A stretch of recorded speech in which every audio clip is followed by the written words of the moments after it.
Moses is born. Many years went by.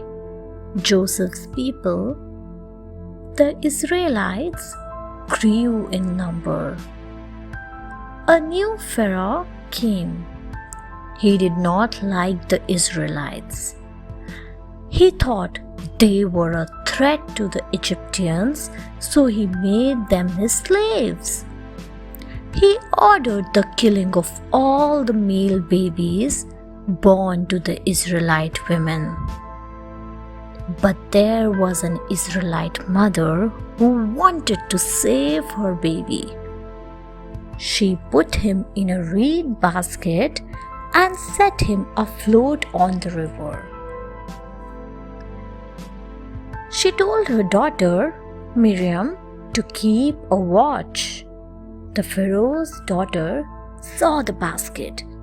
She decided to keep the baby.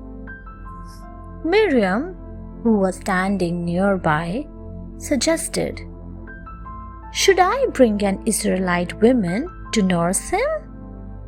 "Yes," replied the Pharaoh's daughter. Miriam got her own mother, who was pleased to nurse her own baby. Now she would be able to look after him. The Pharaoh's daughter named the baby Moses.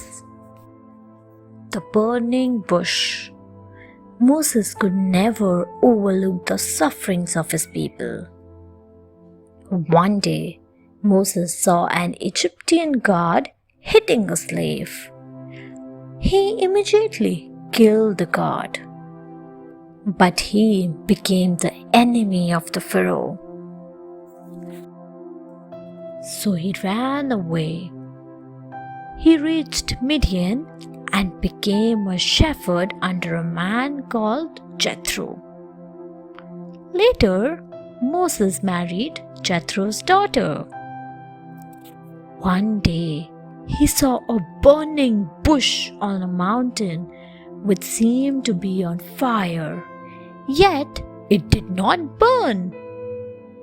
Suddenly, a voice spoke, "Take off your sandals, as this is a holy ground." "Do not be afraid, Moses. I am God. I have seen your people suffer. I have decided that you will lead them to freedom." "What if they don't believe me?" asked Moses. "Throw your stick on the ground," God ordered. Moses did so and saw the stick turn into a snake. "Pick it up by its tail." As Moses did so, it turned into a stick again. God said, "Now go, I am with you." The plagues. Moses went to the Pharaoh and told him to free the Israelites. But the Pharaoh refused. Yet Moses did not lose hope. He went to the Pharaoh again. This time he warned the Pharaoh, saying, "Free the Israelites, or all the people of Egypt will suffer." There will be 9 plagues which are sure to cause great harm. But the Pharaoh did not listen. Soon the plagues came. First, the river water turned into blood. Next came the plague of the frogs, followed by the stinging gnats and flies. Then the diseases followed, which killed many people of Egypt. But the Pharaoh remained stubborn. Then arrived the hailstorm. Next was the plague of the locusts, which ate every green leaf. Then for 3 days there was total darkness in Egypt. In the 9th plague, The firstborns of all the animals and humans of the land in Egypt were to die. The ninth plague.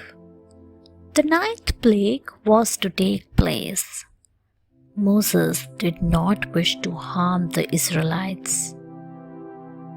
So God told Moses, each Israelite household should keep a lamb or goat to make a meal and paint some of its blood on the doorpost. When the angel of death sees the blood, he will pass over and no child will die. Everyone is to eat with his shoes on and his things packed, ready to leave. This was the beginning of the feast, still celebrated today, called Passover. The next day, Moses instructed all the Israelites to do just that. At night, the angel of death passed each house, taking the lives of all the firstborns and sparing only those whose houses were smeared with blood.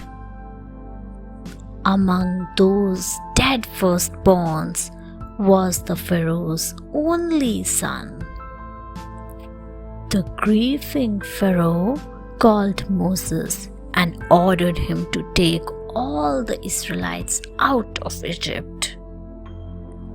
And so, all the Israelites left Egypt, with Moses leading them. Thanks for watching. Do like, share, subscribe to Sahil Book House.